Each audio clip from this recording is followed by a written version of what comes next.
para prepararme este segundo programa sobre asesinos en serie, me pareció buena idea ponerme en su lugar, intentar sentir lo que ellos sienten y percibir lo que ellos perciben. Así que se me ocurrió que, ¿por qué no?, asesinar a alguien. Así que activé la fuente de alimentación, cogí las herramientas y vi a mi víctima.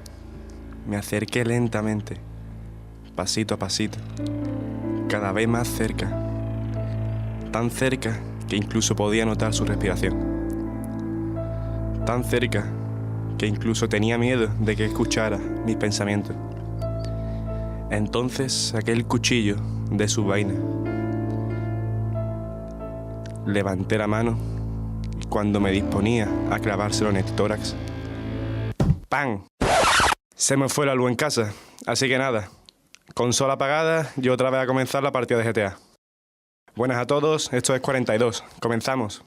There's a time for living. The time keeps on flying. Think you're loving, baby, and all you're doing is crying. Can you feel? Those feelings real. Look at your game, girl. Look at your game, girl. What a mad delusion. Living in that confusion, frustration and doubt. Can you ever live without the game? The sad, sad game.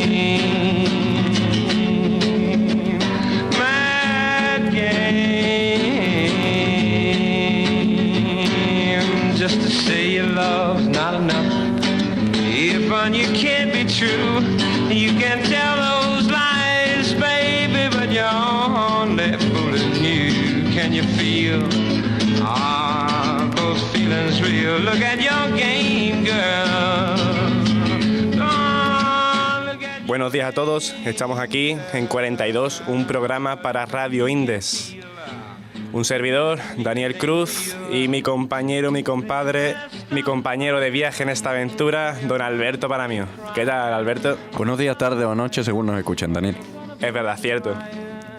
Queríamos hacer, antes de seguir, un saludo a un amigo nuestro que iba a ser el tercer mosquetero en esta aventura, pero que por razones geográficas no ha podido ser. A Pablo González, Huesito, un saludo muy fuerte. Un abrazo, Pablo, joder. Y bueno, dicho esto, comenzamos. El anterior programa, Alberto, no sé si te acuerdas, que lo acabamos hablando de cómo estaba el asunto de asesinos en serie. Pero antes de esto, ¿quieres comentar algo de la canción que ha sonado al principio? Sí, la canción que habéis escuchado en la introducción es, o sea, justo antes de comenzar el programa propiamente, es Look at Your Game Girl, de Charles Manson, de uno de sus primeros discos, un tema bastante recurrente, de que sacan los que están a favor del famoso asesino en serie. Es el que se vestía de gótico, ¿no? Ese es Marilyn Manson, pero por ahí van los tiros. No va tan desencaminado. Este programa más o menos está documentado. Vale.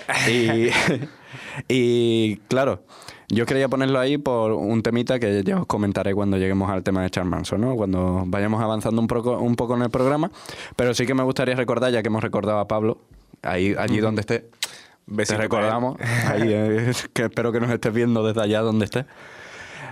También quería mandar un saludo a nuestro supuesto contertulio hoy, que finalmente no ha podido estar por asuntos de causa mayor. Cierto. Y desde aquí le mandamos un abrazo a Serafín Cruce, el profesor de Psicología en la Universidad de Cádiz, que iba a ser nuestro contertulio en este programa, ayudarnos con unas peliculita o una serie, no la había elegido todavía, pero iba a ayudarnos en un debate que íbamos a hacer luego y bueno, se ha visto un poco frustrado. Ya para los siguientes programas ya veremos a quién traemos, pero en un principio Serafín iba a ser el titular para la segunda parte de Asesinos en Serie y por este motivo de causa mayor, pues no. Y es verdad que tampoco hemos preparado el banquillo para un suplente, entonces como que nos hemos quedado un poquito ahí cojillos. Pero bueno, no volverá a pasar. Hombre, esto tampoco es el Real Madrid o el Barcelona, ¿sabes? No tenemos a 40 tíos detrás esperando hacerse un sitio en la plantilla titular, pero vamos poco a poco, dando paso. Yo el nivel lo tengo, ¿sabes? Para tener plantilla y banquillo. Tú eres Getafe B. El Getafe B es muy rápido. Bueno, coméntanos lo que ibas comentando tú en el final del programa anterior de la asesinos en serie en la actualidad. Mira, en el anterior programa recuerdo que acabamos comentando asesinos en serie, pero en España. De ello, pues, destacamos a personalidades como Alfredo Galán, que era un ex militar que se dedicó a matar gente a base de disparos en 2003. Y cerramos el tema con el escalofriante dato que se dio en 2014 por el presidente de la Sociedad Española de Investigación de Perfiles Criminológicos, de que actualmente, bueno, en 2014, en España podía haber activos de 1 a 3 asesinos en serie. Pero claro, ¿y en el resto del mundo? Hombre, puesto en contraposición con 47 millones de personas, se ve regular. O sea, se ve que estamos en la media buena. O sea, no estamos en la media mala. Claro, claro. Pero ya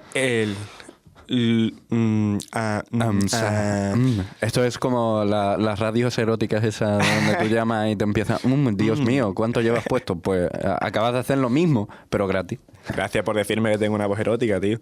No iba por ahí la crítica, pero bueno. Lo que quería decir era que lo interesante de ese dato es que yo al menos no era consciente de que en mi país, o sea, mi cercanía, lo que más cerquita me pilla, podía existir este tipo de casos. Lo que se suele ver en televisión es Estados Unidos, americanos, pero claro, tú no te imaginas que ese tipo de persona también la puedes tener tú al lado. Bueno, y que por hilarlo un poco... Puede ser tu compañero de radio incluso. Sí, si fuera, te estaría yo aguantando a ti. O sea, si tu compañero de radio realmente fuera un asesino en serie, ¿tú crees que estaría soportándote a ti aquí en las 2 veces las que nos quedan juntos? Madre mía. Pero bueno, y lo que estaba comentando, que eso es de España. Pero ¿y en el resto del mundo? ¿Cómo está la cosa actualmente? Pero ya no solo en términos cuantitativos y quiénes son los que actualmente están en los asesinos, sino en qué punto están las investigaciones que analizan y profundizan sobre estos perfiles criminales. Madre mía, qué game changer. ¿Cómo ha asumido el rol de narrador de este show radio-televisivo? Venga, hombre. Bueno, radio. Dale tú, cuéntame un poquito los estudios actuales. Hombre, más que los estudios actuales, sí es cierto que era lo que tú decías, ¿no? Que en España no nos hacemos a la idea del nivel, de la cantidad de asesinos en serie que hay, porque no tenemos conocimiento de ello en el sentido de que no sentimos el mismo nivel de información que tenían hace a lo mejor 20 o 30 años, ¿no? Y lo cierto es que los medios de comunicación ahora mismo se centran en otros temas, aunque sí le dan cierto bombo a esto, y ahora veremos algunos casos más actuales. Sí es verdad que el foco ha cambiado a otros puntos de más interés. Y actualmente hay mucha bibliografía ya pasada, ya el tiempo ha augido de esta... ¿Te ha gustado augido? Sí, Bueno, me ha encantado. que el tiempo donde los asesinos en serie eran la ley en la investigación, pues ha pasado un poco, ya no se investiga tanto en esos temas en criminología, aún así sigue habiendo información bastante actualizada y abundante. No creamos que esto ha desaparecido de un día para otro como si fuera una mancha en la pared. Uh-huh. Realmente los estudios hoy día se intentan hacer una idea de la etimología de este tipo de conductas, ¿no? ¿Qué es etimología? El origen. Vale. El origen y la fundamentación de estas conductas, que muchos estudios, por desgracia, actualmente lo correlacionan con trastornos del espectro autista y de daño cerebral. Esto es un problema en el sentido de que quedan ciertos prejuicios, que luego, ya con Charles Manson ya hilaremos, ¿no? Los prejuicios que se crean hacia los asesinos en serie, que es cierto que han hecho crímenes horribles, pero hay que comprenderlo para prevenirlo. Y hay que comprenderlo sobre todo para saber qué tipo de medidas llevas a cabo con este tipo de personas. Que es muy fácil la venganza poética y justa de vamos a matar a cada uno de estos asesinos, y más de uno lo querrá si se ve afectado por familiares o algo en algún caso de esto. Pero lo cierto es que son, entre comillas, interesantes en el sentido de que pueden prevenir muchas muertes, pueden prevenir mucho sufrimiento en el futuro, el conocer la situación de este tipo de personas. Esa reflexión es una reflexión muy wrestler. Pudo ser la que él tuvo en su momento. Bueno, pudo ser y de hecho es. O sea, si él lo comenta directamente, o lo podéis ver en la serie que hablábamos en el programa anterior, Mindhunter, ¿no? Pero él lo comenta directamente varias veces, que su objetivo es intentar prevenir este tipo de conducta, igual que John Douglas. ¿Por qué le digo Johnny Douglas si no sé realmente lo que es? Pues no lo sé. Pues no sé, ya lo como tengo la S, interiorizado, lo tengo dentro de mi corazón. Es como la S de los Simpsons. Homer J, hostia. Homer La S no, J. la S es de Simpsons. ¿no? Tenía que salir los La Simpsons J. en cada programa. Que Y te quería comentar una cosa sobre Sí. los estereotipos. Ahí vi un documental en el canal Historia, cómo no, tirando de típico, que en el que había un neurocientífico. un neurobiólogo. Ya, me he ido. Neurobiólogo. Sí. Que comentaba lo que tú has dicho, que había unos patrones en el funcionamiento del cerebro, unos patrones químicos, de química, que eran comunes en la mayoría de los asesinos en serie. Pero claro, ¿dónde está la gracia de los estereotipos? Que él puso 3 fotos de 3 Ay, no me sale la palabra, tío. Las diapositivas... Neuroimágenes. Neuroimágenes, gracias. Qué crack eres, tío. Eres mi Wikipedia portátil. Puso 3 neuroimágenes con 3 cerebros distintos, 2 asesinos, y el tercer cerebro era él. ¿Qué pasa? Que su actividad cerebral era la misma que la de los asesinos. Eso enseña que o bien era un asesino y lo estaba ocultando muy bien, o que los estereotipos muchas veces nos pueden hacer errar. Sí, de hecho, creo que comentamos algo en el programa pasado, pero es cierto, has profundizado allí y es verdad que no sé si lo habíamos dicho al completo o lo habíamos mencionado únicamente de pasada. Realmente, por seguir un poco el hilo del temilla, es cierto que químicamente no existe la fórmula química del asesino en serie. Existen ciertos factores que pueden hacer que seas un poco más agresivo o que estés más tirando a una persona más tranquila, pero no existe la fórmula química determinada que pueda hacerte un asesino en serie. Y eso se puede comprobar por lo que tú has dicho, por investigación muy contrastada que lo da por hecho, ¿no? Más se centran los estudios que analizan el origen hoy día, más en términos conceptuales, en plan de cómo el entorno afecta a estos asesinos en serie. Y lo cierto es que hoy día siguen existiendo con mucha fuerza, lo que pasa es que realmente los métodos de actuar también han cambiado bastante. O sea, hoy día se lleva mucho lo que es el ángel de la muerte, que sería el enfermero médico que mata a un paciente por X motivo, y hoy día hay bastante de este tipo, y se pueden ver muchas noticias de ello. Y también se da mucho en la actividad rural. Ya no se da tanto en grandes ciudades, no son fenómenos de masas como Zodiac, por ejemplo. Pero... Puerto Urraco. Puerto Urraco era un pueblo, pero... Más rural que eso. Claro. Era rollo Puerto Urraco, es todo ahora. En plan, pero no tan mediático. No Vale. llega a esos niveles de nivel mediático. Por mencionar brevemente noticias de asesinos en serie actuales, pues está el coleccionista de Warner, que se llama así Jaime Iván Martínez Betancourt, que es de Antioquía, que ha confesado haber asesinado a 25 personas y que han estado encontrando poco a poco en el jardín de al lado de su casa. Este es uno de los casos más recientes. Este es de los más recientes que podía encontrar. Luego está Niels Hogel, que es un alemán, que se responsabiliza de la muerte de 106 personas inyectándoles fármacos. O sea, este sería un ángel de la muerte. Es uno de los tipos de asesinos más actuales. El otro sería más rollo urbano, actividad rural, como hemos estado viendo. Y luego tenemos a uno que han encontrado con 9 cuerpos descuartizados en su casa, que no es bonito, Buah, chaval. que es japonés, de 27 años, y se llama Takahiro Shiraishi. Ya controlas hasta la pronunciación del japonés, ¿eh? Tengo aquí chuletas para todo. O sea, lo tengo todo controladísimo. Yo quería comentar también que, siendo lo más actual posible, en Florida, a día de hoy, hay un asesino en serie suelto. Mira, la fecha comienza el 9 de octubre de este mismo año, descubriéndose 3 víctimas que no están relacionadas, víctimas que son una chiquilla, o sea, los perfiles de las víctimas son completamente aleatorios, y lo que él hace es, se los lleva a un callejón oscuro y los cosa a disparo. Cuando se descubrió que existía este asesino en serie y se buscó, se llevó un periodo de enfriamiento, que ya hablamos de él en el anterior programa, y durante ese periodo de enfriamiento, pues no se supo nada de él. Y hace nada, ¿cuándo fue? El 14 de este mes apareció muerta su 4ª víctima. Así que ahora mismo los pobrecillos del pueblo o de la localidad, que no sé cuál es el nombre, de Florida, están acojonadillos perdidos porque de hecho... Es muy técnico eso. Un asesino serio. Están acojonadillos perdidos. No, pero ¿cómo saben que es un asesino en serie si no se ha capturado el susodicho? Bueno, ha matado a 3 personas.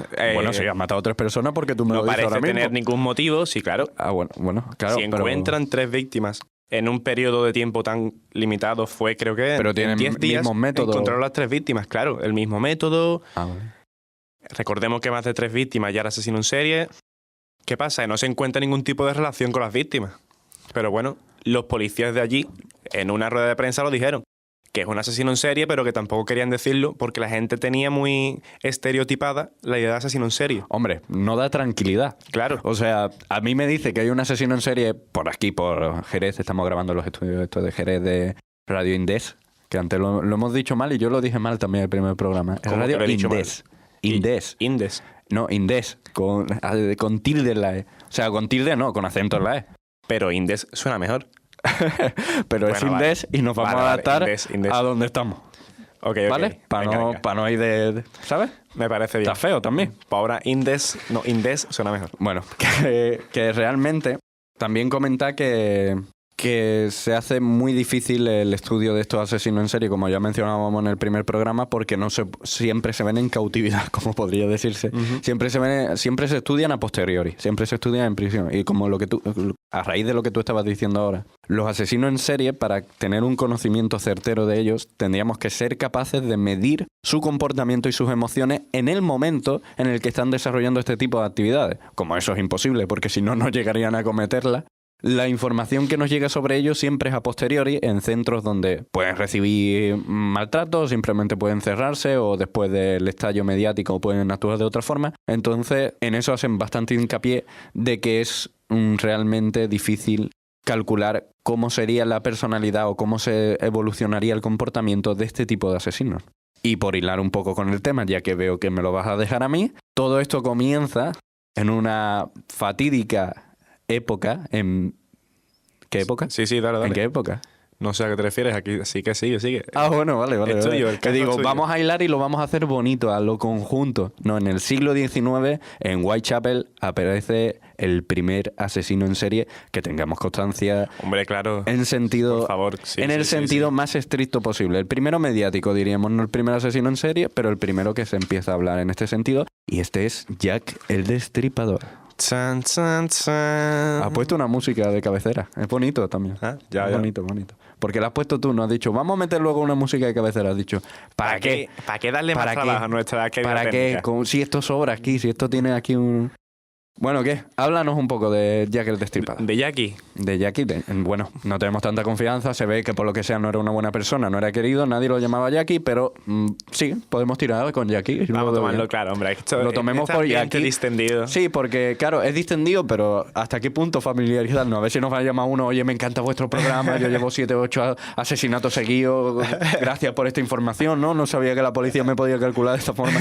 ¿Sabes? Está feo. O sea, cuando llega el punto ese, ya hay un poco que... Ya hay un problema, ¿no? Sí, hay que meter la R, la marcha atrás. Está Bueno, mal. pues tenemos a Jack el Destripador, que nadie sabe quién es, que es una incógnita. Jack el Destripador, ¿quiénes son los reyes? Son incógnitas. ¿Qué estás contando? Bueno, voy a situaros yo un poco en el asunto porque tengo al compañero ahí que me ha saltado con los reyes visigodos por algún motivo de clase de historia que no comprendo. Y es que los asesinatos comienzan en el barrio de Whitechapel en 1888, una fecha que será muy importante para cuando tengamos que ver las investigaciones y los estudios actuales acerca del caso, que los hay, se llaman riperólogos.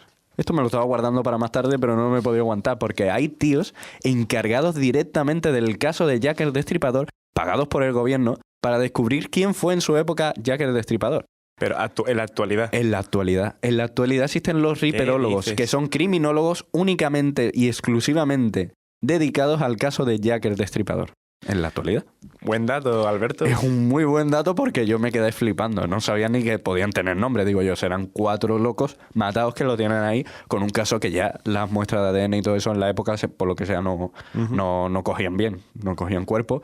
Y no hay demasiada información acerca del caso, pero aún así ellos se empiezan a vaticinar quién podría ser y cada cierto tiempo sacan un sospechoso diferente. Si es que no han estado mucho tiempo con el mismo y últimamente ya es a cholón. Todo aquel que estuviera en la época por ahí, pues tú.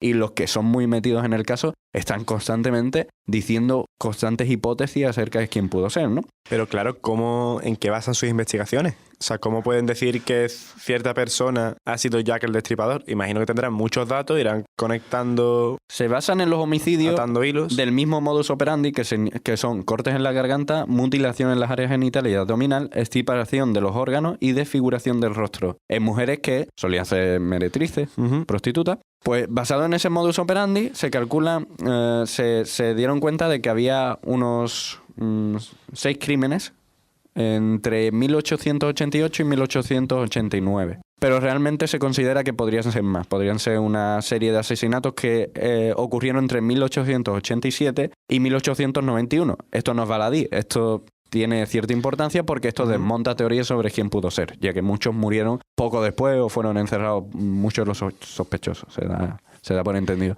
Murieron poco después o fueron encerrados en centros psiquiátricos poco después, ¿no? Bueno, tampoco sería el primer caso en el que se diese un imitador.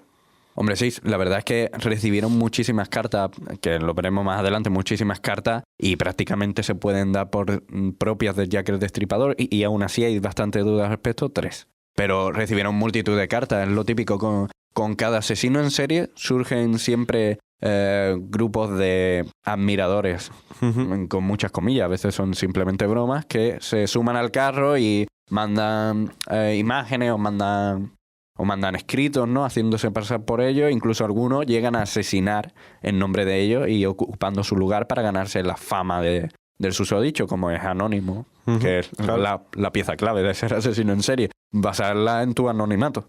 No puedes ir por ahí repartiendo tarjetas. Oye, mira, que mi signo de identidad es dejar aquí una tarjeta rollo de empresa, ¿no? Como aparecía en American Psycho, en plan, el nombre, el apellido, la empresa y la dirección. Pues este caso tuvo unos 300 sospechosos en relación a los asesinatos y la policía investigó a cerca de 2.000 personas acerca del caso, que era un trabajo policial muy amplio. Ten en cuenta que había 3 cuerpos diferentes encargándose de este caso y casi en exclusiva los operarios que estaban dedicados al caso. Y además detuvo 80 personas, la policía de Whitechapel. La investigación policíaca fue bastante ineficaz en la época, ya que los métodos eran muy limitados y aparte, pues bueno, la policía en la época tenía lo que tenía. No, se encontraba bastante limitada por los métodos, aunque es verdad que los métodos que se pusieron en vanguardia en esta época con el caso de Jack el Destripador y lo siguiente, fueron los que se han estado asumiendo hasta la llegada de Robert Redler y John Douglas, que fueron ya los que revolucionaron un poco el tema de cómo crear los perfiles, ¿no? Pero básicamente uno de los primeros perfiles es más o menos de esta época, y a partir de ahí es cuando se crea ese modo de interrogar a los sospechosos, a los familiares cercanos, ¿no? Ese modo que vemos en las películas hoy día está inspirado en los métodos policiales de esta época. O sea que Jack el Destripador no solamente supuso un punto y aparte en los asesinos en serie, sino que también en la investigación sobre ellos. Sí, bueno, él y otros coetáneos, pero sí, él fue un punto clave a la hora de evolucionar, por necesidad, la investigación policial. Y lo cierto es que la policía fue objeto de burla y sátira en los periódicos locales y por la gente. Se tenían la típica broma en las panaderías y en las cervecerías de la Londres de la época, diciendo que era más fácil que te pillara uno de estos policías que ir borracho, ¿no? Por la calle o algo así. Era un dicho en inglés que no recuerdo, ¿no? Pero se hacía coña con ello y era una burla bastante típica. Algunos de los investigados más de la época que dieron más renombre y salieron en los medios y fueron ampliamente criticados, ampliamente criminalizados en la época, fueron Montague Drury, Severin Klosowski, porque aquí hay varios polacos de pueblos del este, ¿no? Aaron Kominski y Francis Tambelty. O sea que los asesinatos fueron en Inglaterra, pero no hay ninguno de los 4 que has comentado. Sí, hay de hecho algunos de ellos. Creo que Kominski es un asesino de otros sitios de Europa del Este que luego se muda a Inglaterra y por eso se cree que él es Jack el Destripador. Y hay varias teorías sobre el Kominski pero también hay muchos datos que no apoyan, por ejemplo, la altura de apuñalamiento, en estas cosas que se fijaban mucho en la época, que realmente a la falta de pruebas de ADN y eso, era lo máximo a lo que se podían agarrar. El término riprólogo, como yo he dicho, el que surge para investigar esta gente, ¿no?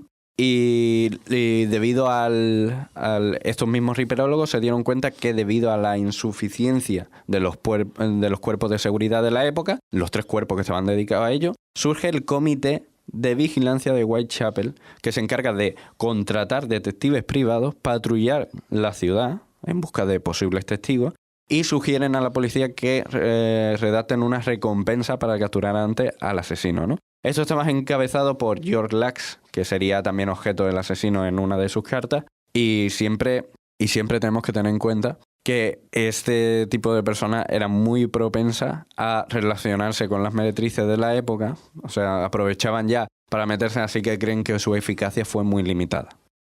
O sea, me estás diciendo que ese tipo de personas te refieres a los que se apuntaron al comité de investigación de Whitechapel.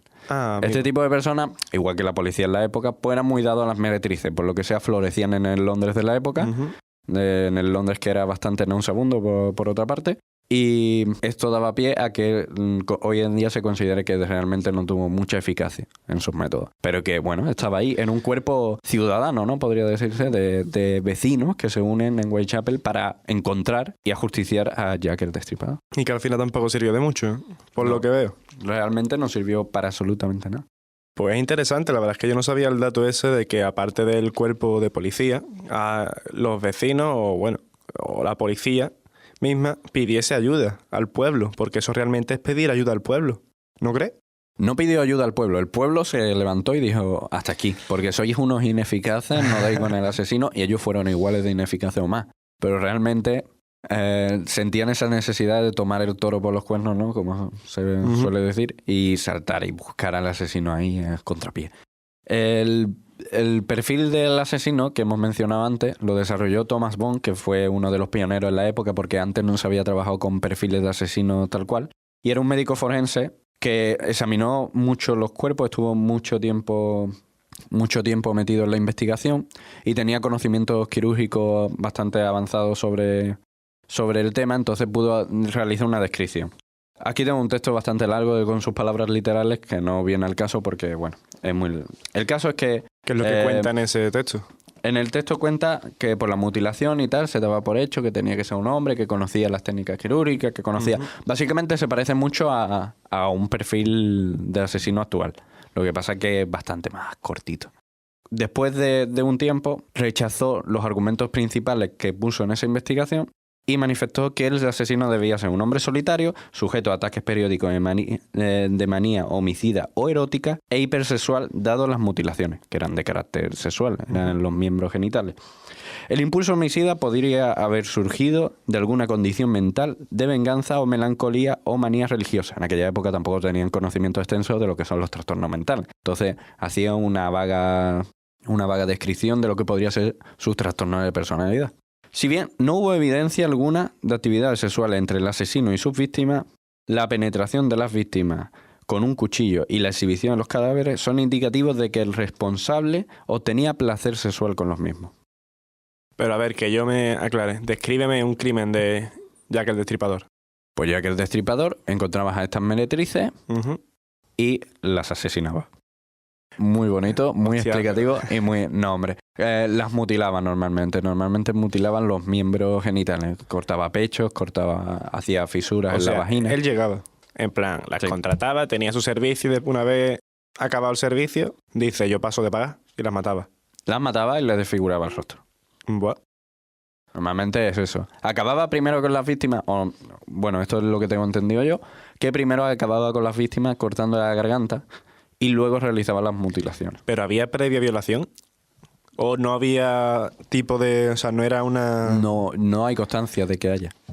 No hay constancia. También ten en cuenta que los métodos de la época eran muy limitados.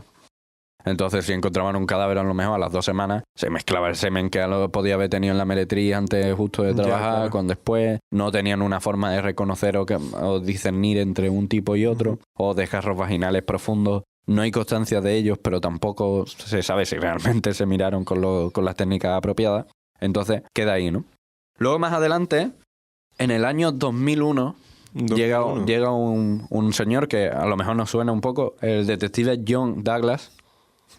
De algo nos suena, creo. De algo nos puede sonar, y si habéis escuchado el programa anterior os sonará de algo a lo mejor. que dice que iría, que si él fuera el investigador actual del caso, o sea, el investigador en la época del caso, iría tras David Cohen, también llamado Nathan Kaminsky. Tenía un nombre, se fue a Londres y se puso un poco pijo y se cambió el nombre, ¿vale? Para que nos entendamos todos. Se fue a Londres y dijo, a ver, a lo mejor Nathan Kaminsky aquí no, Claro, no es entonces se puso de nombre David Moneda. Se puso David Cohen. No David Cohen. No Cohen. Y Cohen. vale, Cohen vale. como los Cohen. Sí, sí, como la actriz los de... hermanos Cohen. La de... No, de los Walking Dead. directores. ¿Qué? C-O-H-E. No sé, déjame continuar, que vamos mal de tiempo. Los indicios conductuales que se reunieron, estos son palabras literales de John Douglas, que tú me pierdes. Los indicios conductuales que se reunieron a partir de los homicidios conducen a alguien conocido por la policía como David Cohen o alguien muy parecido a él. Y para todo esto se apoyaba en que cumplían las características tanto de estatura, tanto de perfil de personalidad supuesto que él la agrega y de pasado con actividades conflictivas en este sentido. También hay unas memorias, ¿no?, de un mercader llamado James Maverick, que esto es bastante reciente, de unas 9.000 palabras, que acaba con que data del año 1888 y relata básicamente que él es el asesino de Whitechapel, yo soy el Jack el Destripador, ¿no? Lo que dice realmente al final del texto es: doy el nombre por el que todos me conocen para que la historia pueda saber lo que el amor hace con un caballero, verdaderamente Jack el Destripador. Se supone que esto tiene cierta legitimidad y es uno de los últimos en darse, salir, ¿no? en salir, en ponerse a la cabeza, ¿no?, de esta lista, y yo diría que es el más actual. Realmente es el nombre que se encuentra entre los privilegiados, entre comillas, que podrían asumir por fin la personalidad de la figura de Jack el Destripador. Tú me comentaste que tú también estabas haciendo tu propia investigación para descubrir quién fue. No, a ver, yo no me he ido a Whitechapel tampoco a tomar muestra de ADN, pero sí es Hoy en día verdad hace que... falta. No, sí es verdad que estuve revisando en internet para saber quién podría ser. Y a mí me suena, y haciendo caso al experto, Y el ganador es... que lo de este argumento de este señor no es tan fiable, porque sí es verdad que hay muchos crímenes entre 1887 y 1891 que yo daría por dentro del caso, aparte de los 6 crímenes principales de la prostituta. Y teniendo en cuenta eso, dado que este hombre muere, ¿no? Creo que muere. El James Maverick muere o lo encierran justo después de 1888. Entonces yo diría que es, para mí, David Cohen. O sea, si yo tuviera que quedarme con un nombre aquí, cierra los ojos y di un nombre, tú, a la cárcel para siempre. Pues ya no, porque está muerto, ¿no? Pero para mí ese sería Jack el Destripador. De la policía se conoce al menos 3 cartas que fueran reales, ¿vale? Las cartas son: querido jefe, Sauki Jackie. Saukiyaki. No, Southie, perdón, Southie vale. Jackie. Perdón. Y From Hell. Jeje. Que ahora vamos a hacer aquí un hilo maravilloso de la carta From Hell, que por cierto se cree que es la que realmente correspondería a Jack el Destripador, o la que tiene más probabilidad de ser Jack el Destripador, es From Hell. Y ahora veremos por qué eligió Alan Moore esa carta para hacer su novela gráfica, la famosa novela gráfica que dibujaría Eddie Campbell entre 1993 y 1999, y que muchos consideran la mejor obra de Alan Moore, por encima incluso de Watchmen, que es considerada la mejor novela gráfica de la historia, y según New York Times, creo, la segunda mejor novela inglesa, incluyendo las que son únicamente en prosa, de todo el siglo XX. Es un premio, o sea, no es que un premio, es un título curioso, o sea, tiene que ser bueno. Yo me he leído al principio, es verdad que no me lo he leído entero, lo he intentado, pero es que son muchas páginas y no he tenido mucho tiempo. Y es verdad que los trazos, los dibujos, ya llaman mucho la atención, porque son muy oscuros. Yo no los veo claros, son oscuros, y a la hora de discernir entre qué personaje es quién, casi que cuesta. Gráficamente, Eddie Campbell siempre ha sido un gran experimentador, ¿no? Rompe mucho, es muy vanguardista, siempre intenta... Y una vez que comprendes los dibujos y te lees la novela entera, realmente no la ves de otra forma. No crees que esto pudiera estar escrito o dibujado de una forma diferente o imprimado en color, porque la novela entera es en blanco y negro, ¿no? La novela trata de una intriga histórica ambientada en la época de Jack el Destripador, ¿no? En la cual seguimos al inspector Aberline, Y está basada en un libro o toma como partida más bien, porque el libro tira por retazos diferentes, de Stephen Knight, que se llama Jack the Ripper, The Final Solution, en 1979, considerada por muchos una teoría que no se podía dar, o sea, que no podía ser realmente cierta, pero que bueno, que toma a uno, bueno, no sé si decirlo realmente, porque si alguien lo lee... ¿A qué te refieres? Digo, ¿quién creen que es el asesino? O sea, ¿quién da por hecho la novela que es el asesino? No. A ver, si lo dice al principio, sí. Bueno, Si lo dice al final de la novela, no, porque se la están fastidiando a los lectores, futuros lectores. Está feo. No sale tan al final de la novela, pero merece la pena que lo descubran. Y yo os recomiendo ampliamente que os leáis From Hell. Que no tengáis prejuicio porque sea un cómic, sino que realmente le deis una oportunidad porque es una novela con todas las letras y se lee muy bien hoy día y está bastante guay. Lo que sí es muy densa, tiene muchas tramas que divergen por un lado y por otro. Se ve mucho esto en Alan Moore, ¿no? Y los que hayan leído cualquier cosa de él que no sea La broma asesina, que se darán cuenta de que es bastante... ¿La broma asesina de Batman es de Alan Moore o estoy saliendo? Sí, es de Alan Moore. ¿Sí? Es de Alan Moore. Es una de las novelillas, porque es muy corta, que menos le gustan a él. Él dice que V de Vendetta trata sobre la anarquía y la revolución. Watchmen trata sobre la responsabilidad. From Hell trata sobre la maldad humana llevada al máximo exponente. Y dice que La broma asesina es una historia de Batman y el Joker. Ha perdido mucho flow ya. Sí, no. Y la gente la adora La broma asesina y es uno de los cómics que, aunque no esté metido en el mundo, te suenan. Pero él no empatiza con esa obra. Dice que la hizo, si la hiciera ahora, la haría de otra forma. Yo no la haría de ninguna otra forma. Hay una película de animación, La broma asesina. Que de hecho es igual, exactamente igual. Imagen por imagen, página por página. Sí. Si la podéis ver, es como si leyerais el cómic tal cual. O sea, os recomiendo siempre los cómics de Alan Moore porque es una forma diferente de ver las historias. No nos vamos a meter ahora en eso porque no vamos tampoco sobrados de tiempo, pero... Nunca vamos sobrados de tiempo. Siempre vamos empezamos muy lento. No, pero lo cierto es que un cómic se consume de forma diferente a una película, ¿no? En la película tú constantemente estás viendo un presente continuo que va cambiando, y en los cómics tú tienes la misma página, el pasado y el presente, entonces ves una cosa del pasado y la ves en el presente, pero realmente ves el futuro a la viñeta, y cuando acabas de leer la página, al principio la página sigue estando a la vez en el mismo presente tuyo ese hecho pasado.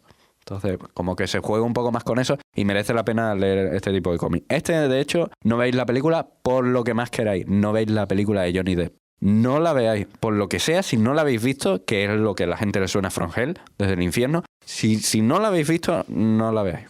Y leeros el cómic, de verdad. Os estoy haciendo un favor. Sí. Bueno, pues no es una opción. Porque no tiene nada que ver. Es una peli mediocre y te puede hacer creer... ¿Para qué me voy a leer un cómic si la peli ni me ha gustado y yo soy de peli? No la leáis. Pasad el cómic, leeroslo. Está por online o por donde podáis pillarlo, o si os lo podéis... Está en librerías incluso, o sea, este cómic se puede alquilar.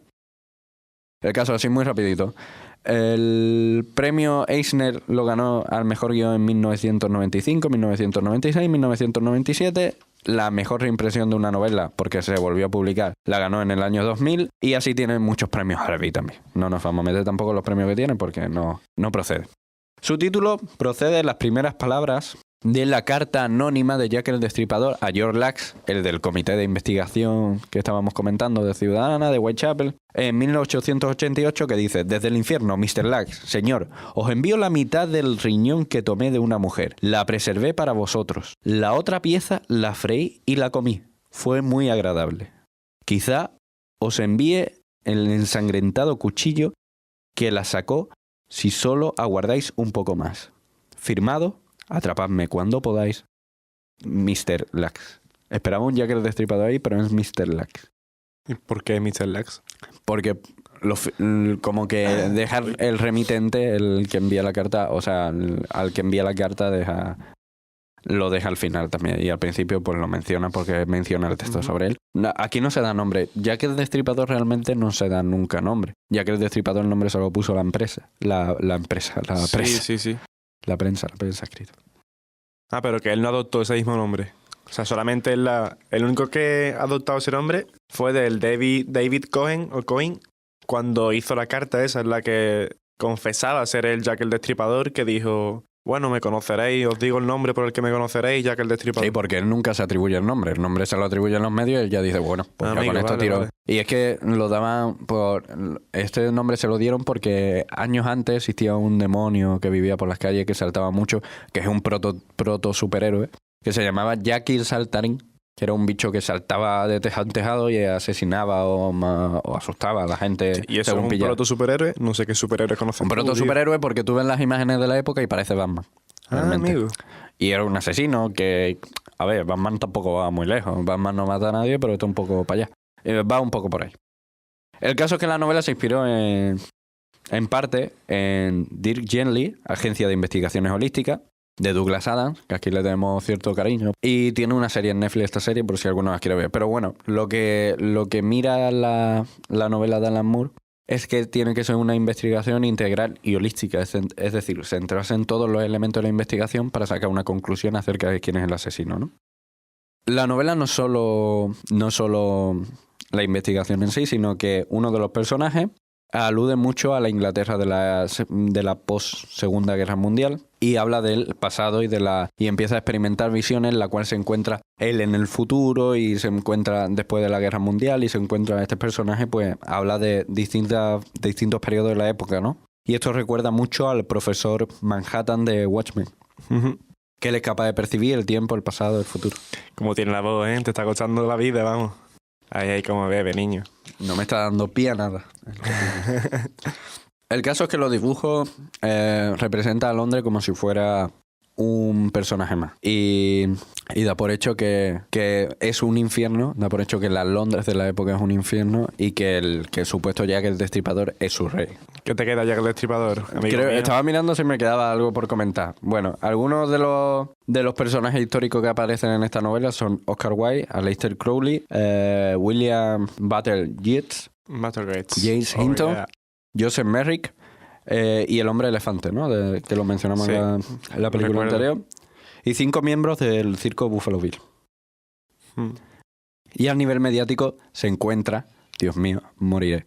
El nivel mediático se encuentra el asesino Zodiac.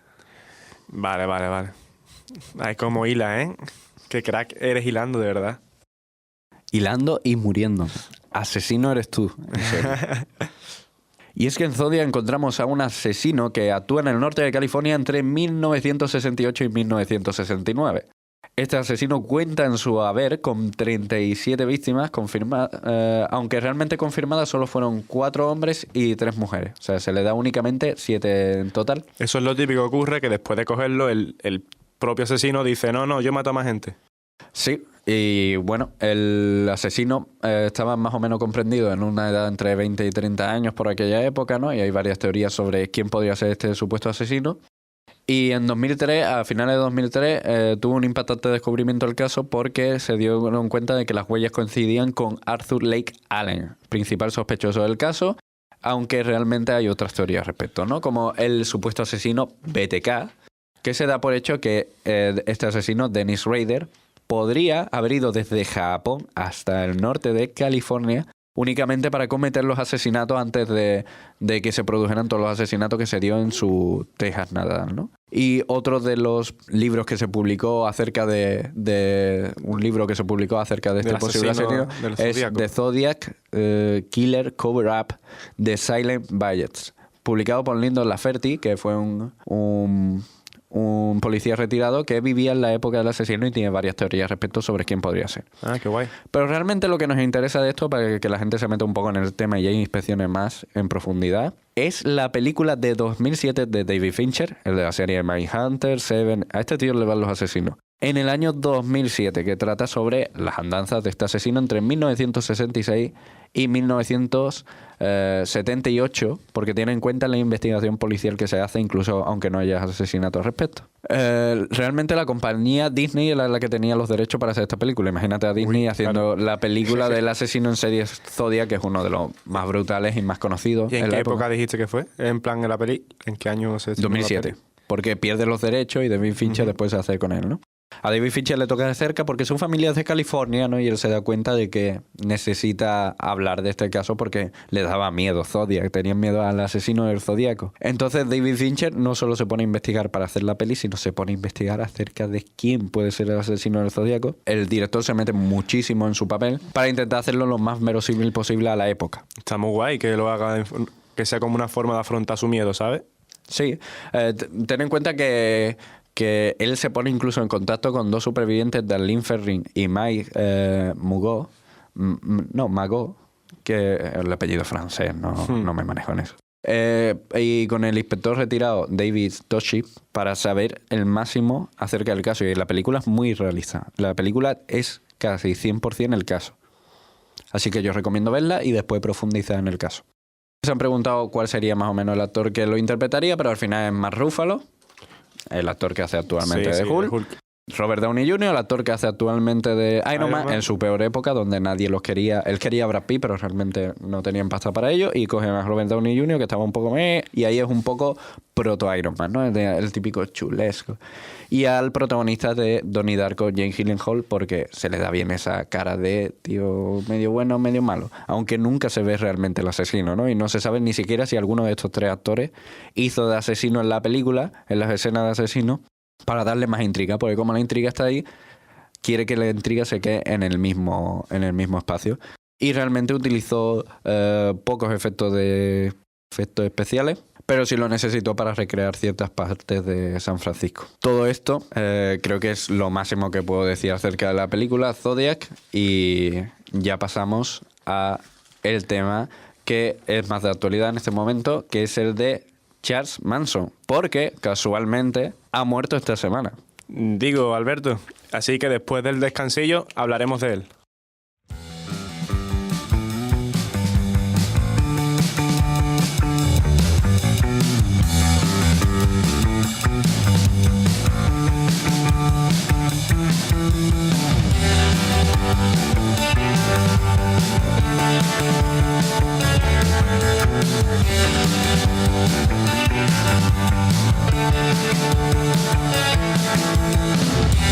So inspired by each breath that leaves our lungs, still so impressed by each word that leaves our tongues. Set it on fire, now we're struggling to explain. So through the wreckage to make sense of what remains. Generation to generation wonders what happened next. It takes no time. It takes no time. In this creation, recreation, we will see just what we get. This is not mine. This is not mine.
No te pierdas ninguno de los programas. 42 para Radio Indes. Puedes seguirnos a través de Twitter y Facebook como @42uca. Recuerda que puedes escucharnos en iVoox, iTunes o YouTube. Tú decides. 42. El sentido de la radio, el podcast y todo lo demás.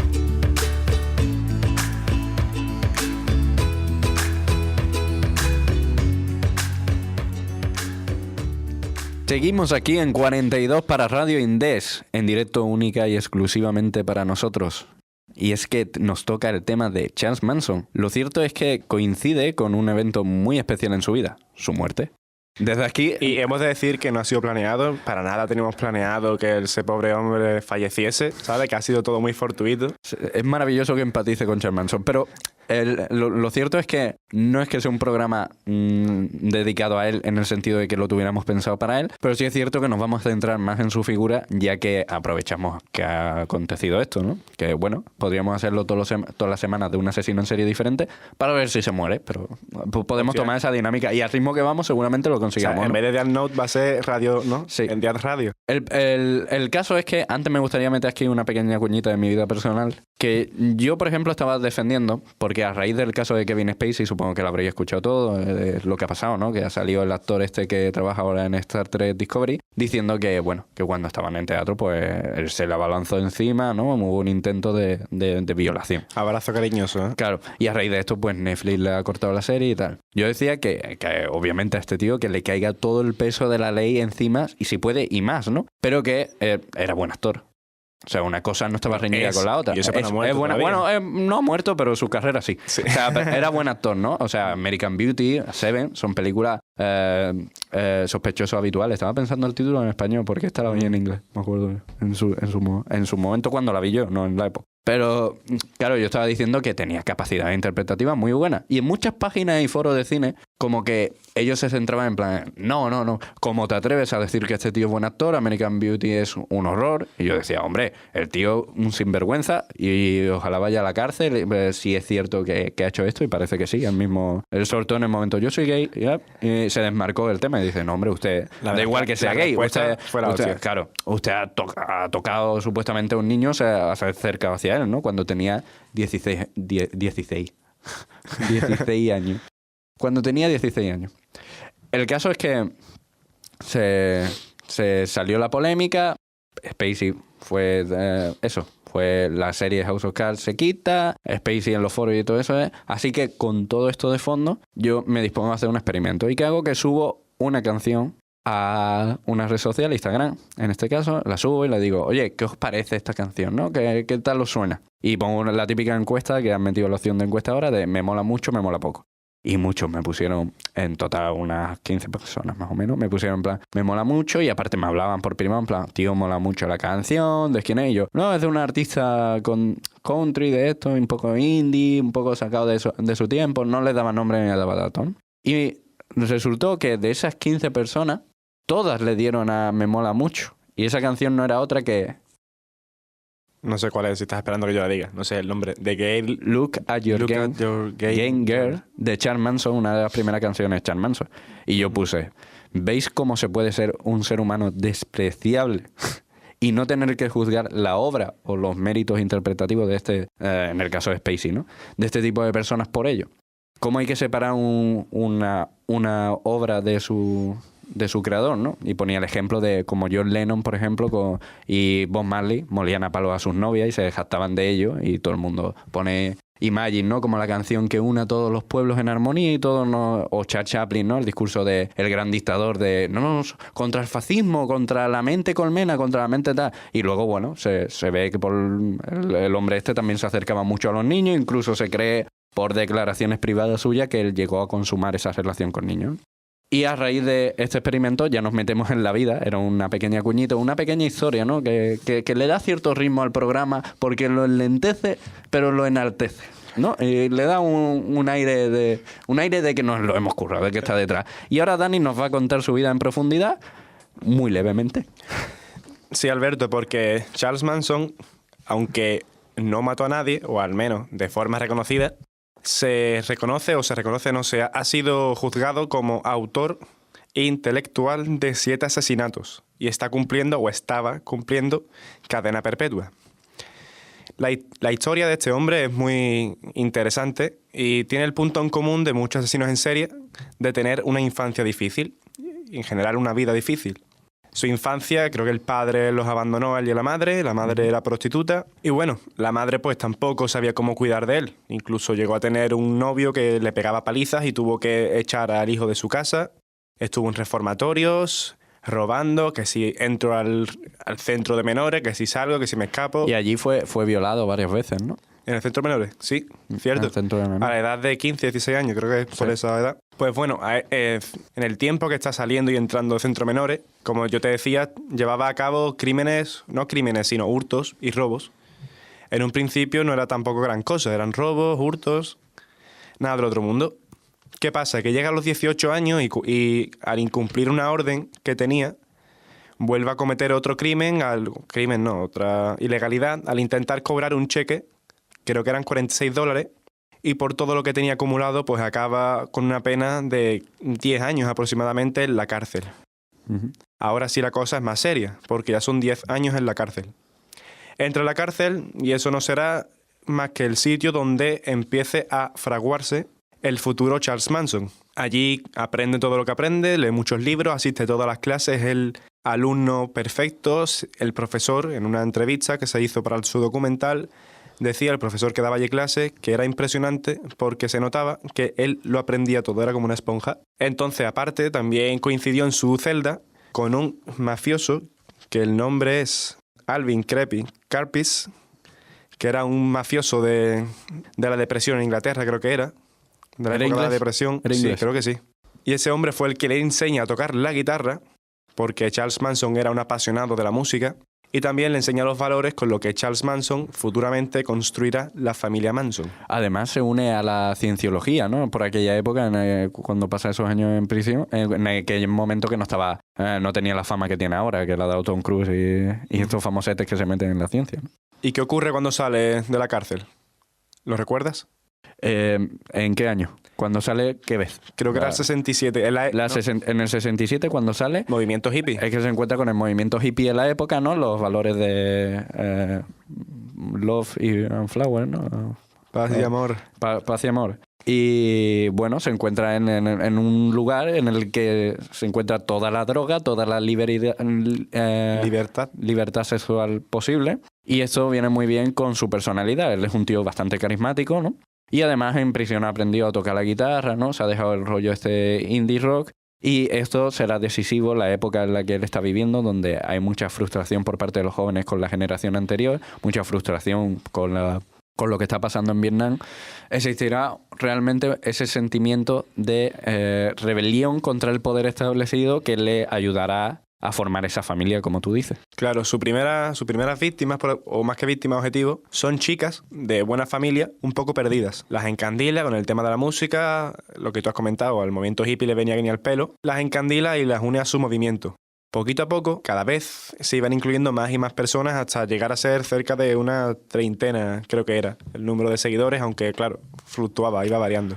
Él la llamaba, de hecho, ¿cómo la llamaba? ¿Mis chicas? ¿Te, No sé. ¿Te acuerdas de eso? La llamaba mis chicas, pero en el sentido inglés de propiedad de... Él se sentía un proxeneta. Y entonces todo aquel que atraía al grupo, sobre todo, obviamente los hombres y eso, los atraía con el alarde sexual de su ganado, según él Es decía. cierto, es verdad. Para él era su ganado. Y él tenía a estas chicas Se lo jóvenes, ofrecía. muy bien vistas, muy, muy hermosas las muchachas, en la flor de la vida, y las utilizaba como reclamo. Y estas muchachas que se dejaban manipular por el carisma de Manson, pues llegaron a sentirse de determinada forma que propició los asesinatos de la familia. Exacto, y las actividades que llevaba a cabo, una vez la familia Manson estaba en su auge, los familiares, los miembros, indicaron que las actividades eran parecidas a un campamento de verano, en la que Manson era el monitor. Decían que Manson siempre decía que el objetivo era hacer olvidar el tiempo, vivir el aquí y el ahora. Es curioso que el aquí y el ahora hoy en día es muy famoso, sobre todo por el mindfulness. O sea, que de primera es un código que puede ser muy atractivo. Claro, porque todo viene también un poco de la época esa de meditación, de liberalidad, de unión con la naturaleza, de unión con el espíritu hippie de la época, es del que se aprovecha para formar este compendio de ideas, ¿no? Que después surgirían como la idea esta de suyas de la familia que propicia todos los asesinatos. Si te parece bien, vamos a nombrar a los principales miembros. Claro. Que serían Mary Brunner, Lynette Fromm, Patricia Krenwinkel, Susan Atkins, que esta ha sido condenada y tiene varias películas incluso a su vez. Y la tía de Milhouse, creo, ¿no? Está por ahí. Leslie Van Houten, de la familia Van Houten, que no sé si es un guiño. No Mira creo. que lo investigué, pero no viene. No lo viene. creo. No creo que tampoco Matt Groening dijera, oh, sí, pensando en esta muchacha tan agradable. Y Charles Tetz Watson, que es uno de los principales también brazos ejecutores de Charles Manson en los crímenes que comete la familia. Y es curioso que dentro de las actividades que llevaban a cabo, en lo que te he comentado, en los ranchos, los retiros que hacían, eran actividades, mira, te digo 3 de ellas, Sí. actividades interpretativas, en las que ellos eran a lo mejor un día vaqueros, otro día eran piratas, otro caballeros. Sí. Juegos de espejo, en el que consistían que tenían que imitar a Manson. O sea, Manson hacía gestos, hacía muecas y ellos tenían que imitarlo. Y consumo de drogas alucinógenas. Manson era un banco de LSD, básicamente. Entonces, eso sí, nunca vieron a Manson tomar LSD. ¿Qué hace este tipo de actividades? ¿Qué es lo que está haciendo? Hombre, ellos también, no sé si tú lo has mencionado, pero ellos también piqui todo el rato. No, claro, sí. O sea, actividad sexual por un tubo, ellos claro. metían ahí, pero Sí, con sí, todo sí. ahí. Eso, Completamente. Se unían todo en una cama grande que él había comprado porque él había comprado una cama enorme de 20 metros y allí se metían todo y empezaban a hacer cosas uno con otro. Incluso hay una de las compañeras...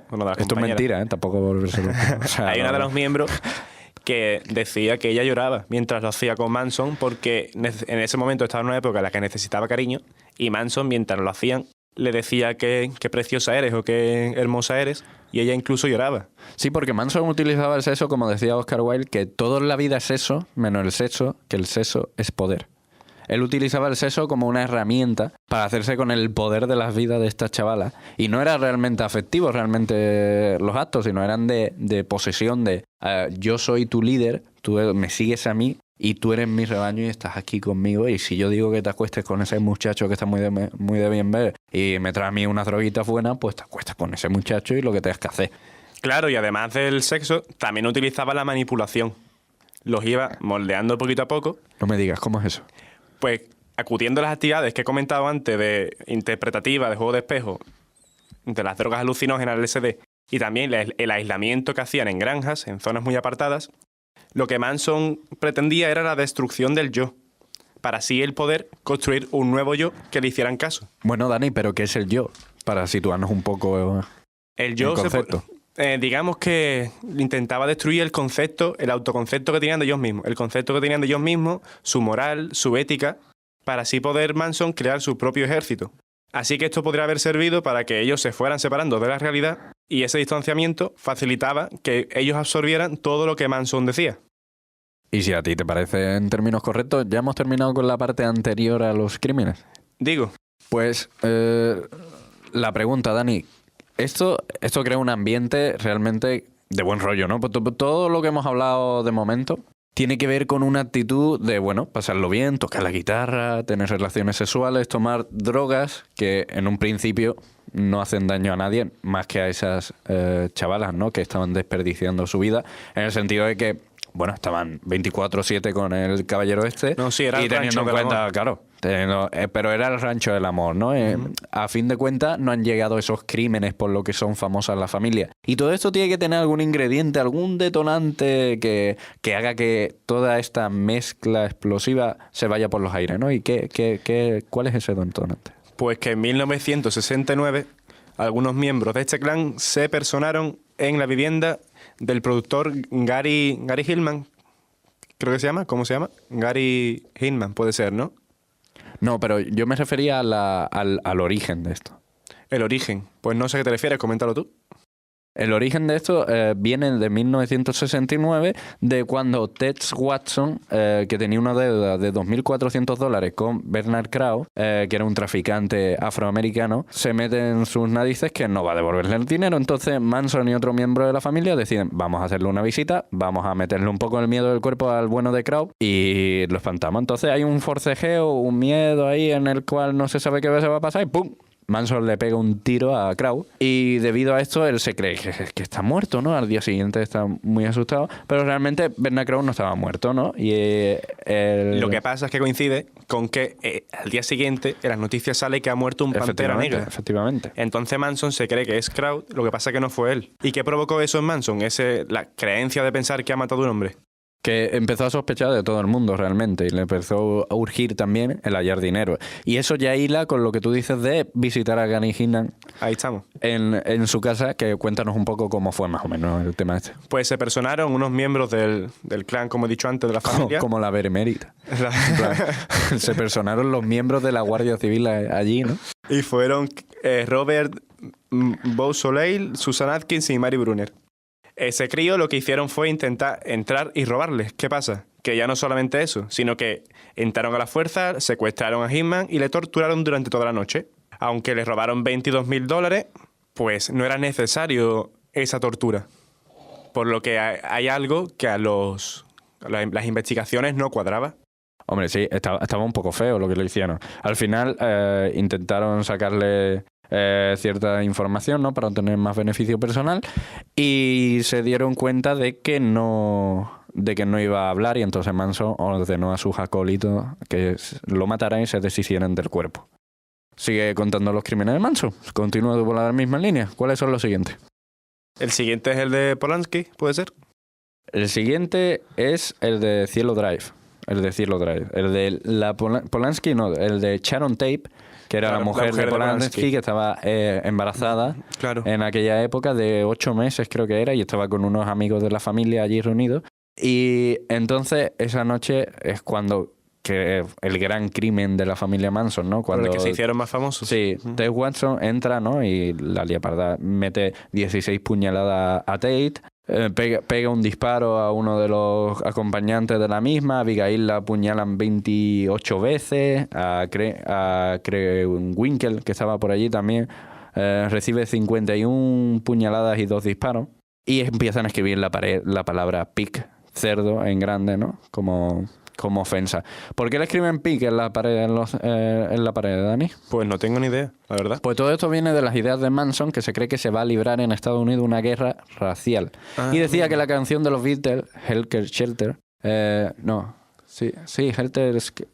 Helter Skelter, ¿no?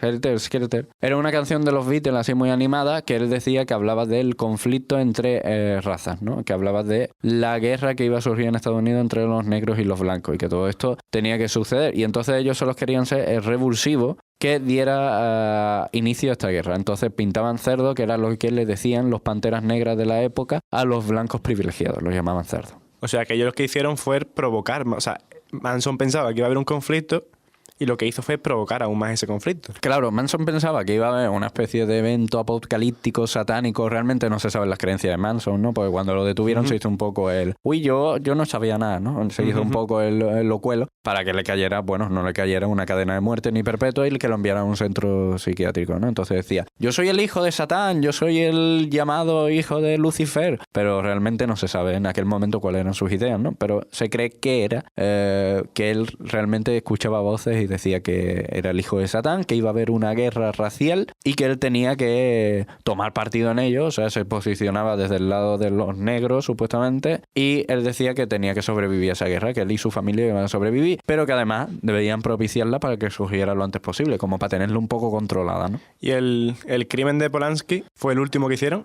Bueno, no, el crimen de Sharon Tate, vamos Polanski, a darle... familia Polanski. No, pero es que Sharon Tate es conocida. Sharon Tate es una actriz muy conocida y respetada en la época. Entonces, Sharon Tate, que era mujer de Roman Polanski, que este hombre lo ha pasado de todo en la vida, pero bueno, lo ha pasado fatal en su vida, pero bueno, la mujer después de este asesinato, se cogen un coche, se toman un día de descanso, ¿no? Se toman el día de relax, el día de meditación, y al día siguiente se personan como la Benemérita, en la casa del matrimonio La Bianca, ¿no? ¿Y qué hacen allí los miembros de la familia, Daniel?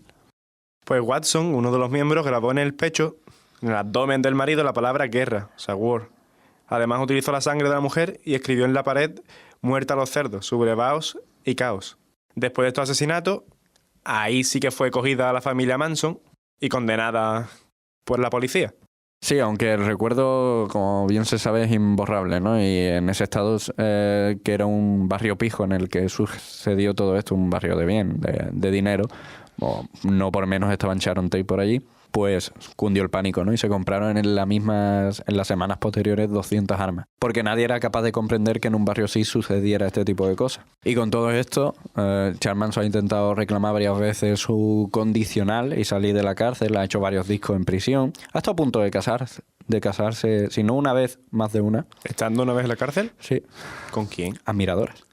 Uf, es verdad.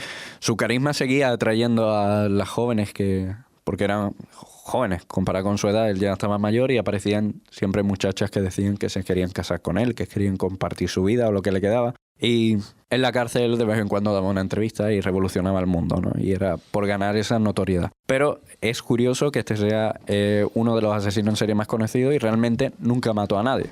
Es el autor intelectual, como decíamos al principio. Y al siguiente, mira qué forma de hilar más bonita. Al siguiente que tenemos en 42, sí que fue considerado asesino en serie por muchos, no por todos, obviamente, pero sí por muchos, pero a posteriori, después de su muerte y después de que lo liberaran, muchos lo consideran incluso un héroe por lo que hizo en su momento. Y estamos hablando de Jack Kevorkian. Este hombre, su caso fue tan controvertido porque su forma de matar fue la eutanasia. No es como los otros asesinos en serie, sino que este hombre lo que hacía era liberar el sufrimiento, como él decía. ¿Y cuánta gente despachó, más o menos? ¿Despachó? Sí, bueno, despachó. ¿Cuánta ¿A gente? mucho? Realmente le dio un servicio, ¿no? Porque ellos querían morir. En este caso no es un ángel de la muerte. En el sentido estricto lo llaman ángel de la muerte. Pero él no mata para conseguir un beneficio personal. Es más, se pone en peligro a él y hace una actividad que no le resulta en ningún momento satisfactoria. Pero sí es verdad que está haciendo algo ilegal. Y llega a matar más o menos 130 personas. 130 personas, que sepamos. Su lema decía que morir no es un crimen. En 1952 se graduó en la Universidad de Medicina y bueno, pues por sus ideas, cuando se fue orientando por eso, pues ya no estaba tan bien reconocido por los académicos. Y este hombre, pues bueno, es famoso por llevar a cabo sus actividades entre 1990 y 1998 y creó unas máquinas que de esto sí tenemos que pararnos a hablar, que es que son muy guapas. En el sentido, los nombres molan mucho. Creó el Thanatron. Tiene nombre de basado Decepticon. en Thanatos, el dios de la muerte. O los pulsos de la muerte de Freud. O el impulso de la muerte, que estaba basado en el mismo dios griego. Sí, pero bueno, exactamente. sí, va todo por ahí. Va todo relacionado con la muerte. ¿Y en qué consistía esta máquina? Exactamente. Pues lo que hacía era autoadministrar químicos letales para terminar con sus vidas. Sin embargo, debido a que le retiraron la licencia de médico, ya no podía administrar químicos. No tenía eso en su poder. Así que creó otra que se llamaba Mercitron. Mercitron. Mercitron. Que Por mercy. Claro, de misericordia. De misericordia. Que lo que hacía era monóxido de carbono, creo. Inhalando monóxido de carbono. La muerte dulce. Bueno, ¿y cuándo se dio la notoriedad máxima de este personaje? Allá por el año 1998, Jack Kevorkian salió en una grabación en la que salía con Thomas Yauch, un paciente de 52 años de edad, un enfermo terminal de esclerosis lateral, y en la que él salía en el vídeo, pues bueno, asistiendo a la muerte de este caballero. Y por esto, Jack Kevorkian fue enjuiciado por homicidio en primer grado y su licencia obviamente fue suspendida. ¿Tú sabes algo del vídeo ese? Es que me da curiosidad saber si el propio enfermo hizo algún tipo de declaración o algo o no. Porque que yo sepa, ese tipo de enfermedad te permite hablar, ¿no? Sé que él habla en el vídeo, porque recuerdo que en su momento lo busqué y no me acuerdo si lo encontré en alguna página así por internet. No sé si está en YouTube ahora mismo, podéis comprobarlo a ver si está en YouTube. Yo recuerdo que en su momento sí que busqué el tema. Y nos lo ponéis por nuestras redes sociales. Que eso es verdad. Recuerda cuál era, Alberto. Aunque tanto en Facebook como en Twitter, @42uca. Da igual cómo lo escribáis porque es lo mismo. Pero en Todos iVoox juntos. y en YouTube somos 42. Que mejor que recurráis a alguno de los enlaces porque realmente buscar en este tipo de archivos, ¿no? De medios audiovisuales muy complicado. También, si no lo estáis escuchando ya, también podréis escucharlo por iTunes, que estará por ahí. Y volviendo a Kevorkian, ¿qué fue de él después de ese vídeo? Después de que lo... Fue sentenciado a una condena de 10 a 25 años, y de los cuales solo cumplió 8 por razones de salud. Y cuando salió, ganó una amplia notoriedad defendiendo el derecho a morir dignamente, ¿no? Y ahí es cuando él se hace realmente una figura en el resto de los medios. Incluso uno de los jueces que lo enjuició y el que lo llevó a la cárcel, él salió diciendo que le había intentado ejercer la condena más justa, en el sentido de que estaba intentando ser especialmente justo con lo que él había hecho, porque creía que tenía la verdad de la moral por encima de la verdad judicial. Y entonces pues se le da esa Condena, designación, ¿no? Sí, esa designación. En su epitafio, que este hombre salió de la cárcel y al muy poco tiempo, en 2008, murió, en marzo de 2008 de hecho, en su epitafio ponía: se sacrificó por los derechos de todos.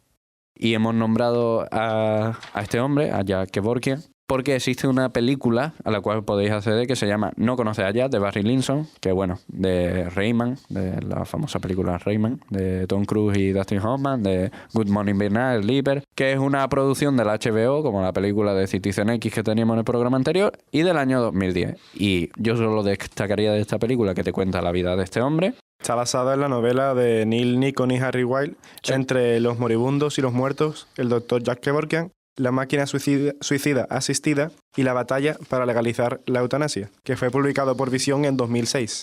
Sí, yo realmente solo destacaría de esta película eso y el papel magnífico que hace Al Pacino, que lo hace de forma espectacular interpretando a este doctor, ¿no? Que lo consideran el ángel de la muerte, y hace un papel bastante admirable. Y con esto y un bizcocho hemos terminado por hoy. Les damos las gracias por escucharnos Un día de verdad, más. Y con para toda la turra que le hemos tenido que dar hoy. Y en el siguiente programa ya veremos lo que nos queda de asesinos en serie, que no es mucho en cuanto a variedad, pero es mucho en cuanto a contenido, porque ¿qué tenemos, Daniel? Hablaremos de las mujeres dentro del tema asesinos en serie, porque hemos hablado de muchas personas, pero ninguno de ellos pertenecía al género femenino. Y no es porque no estén, porque están y tienen Están y una tienen notable presencia. Sí, tienen presencia. Por desgracia, tanto en hombres como en mujeres hay asesinos en serie. Y es un tema que en un principio podría parecer que no tenemos mucho de qué hablar, porque por las películas y por los medios de comunicación y eso, no hay esa repercusión que con los hombres. Pero sí es cierto que hay mucho contenido que dar y hay mucha investigación detrás de este tipo de asesinos. Así que os esperamos en el siguiente programa. Ya como hemos dicho, nos podéis seguir por nuestras redes sociales, escucharlo tanto en iTunes, YouTube o iVoox, y nos vemos en la próxima. Hasta luego. Hasta pronto.